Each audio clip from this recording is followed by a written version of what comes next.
பாஜகவிற்கு அம்மா மக்கள் முன்னேற்றக் கழகம் நிபந்தனையற்ற ஆதரவு அளிக்கும் என அக்கட்சியின் பொதுச் செயலாளர் டிடிவி தினகரன் தெரிவித்துள்ளார். திருச்சியில் செய்தியாளர்கள் சந்திப்பில் அவர் பேசியதை மகாயுத்த மேடை பகுதியில் தற்போது பார்க்கலாம்.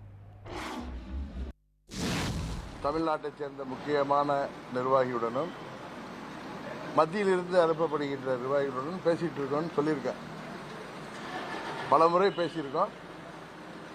இன்றைக்கு அதிகாரப்பூர்வமாக அவர்கள் என்னோடு நேற்று சென்னைக்கு திரு கிஷன் ரெட்டி அவர்களும்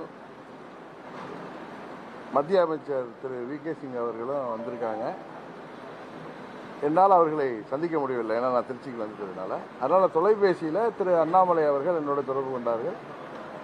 அவங்கள்ட்ட பேசி என்னுடைய ஆதரவையும், ஏற்கனவே எங்களது கோரிக்கையெல்லாம் அவங்களுக்கு தெரியும். கூட்டணியில் தொகுதி சம்பந்தமான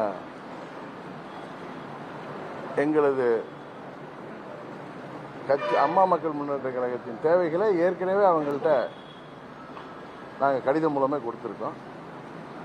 எல்லாவற்றையும் சுமூகமாக பேசி பாஜக தலைமையிலான இந்த கூட்டணி உறுதியாக இந்தியாவில் ஆட்சி அமைப்பார்கள், மீண்டும் ஆட்சி அமைப்பார்கள். திரு நரேந்திர மோடி அவர்கள்தான் பிரதமராக போவது உறுதி என்பது எல்லோருக்கும் தெரியும். தமிழ்நாட்டிலும் ஒரு சிறப்பான வெற்றியை பாஜகவிற்கு பெற்று தருவதற்கு நான் பலமுறை சொன்னது போல அம்மா மக்கள் முன்னேற்ற கழகம் ஒரு அணிலை போல உதவிகரமாக இருக்கும். தேர்தல் கூட்டணிங்கிறது எண்ணிக்கை அடிப்படையில், ஆமா, கொள்கை அடிப்படையில் இல்லை. நீங்க என்ன மாதிரி சீட்டுகள் கேட்டிருக்கீங்க, அவங்க ஒத்துக்கிட்டாங்களா? அதாவது கொள்கை அடிப்படையில் எல்லாம் ஒரே கட்சியாக இருந்துட்டு போயிடலாம். தேர்தலுக்கு யார் இப்பொழுது பிரதமராக வேண்டும் அப்படிங்கிறது அந்த பாராளுமன்ற தேர்தலுக்கு முக்கிய விஷயம். அதனால அந்த பாஜக கட்சியை வலுப்படுத்துகின்ற விதமாக தமிழ்நாட்டில் அதிக இடங்களை பாஜக கூட்டணி பெற வேண்டும் என்பதற்காக நாங்கள் அன்கண்டிஷனலாக ஆதரவு தெரிவிச்சிருக்கோம்.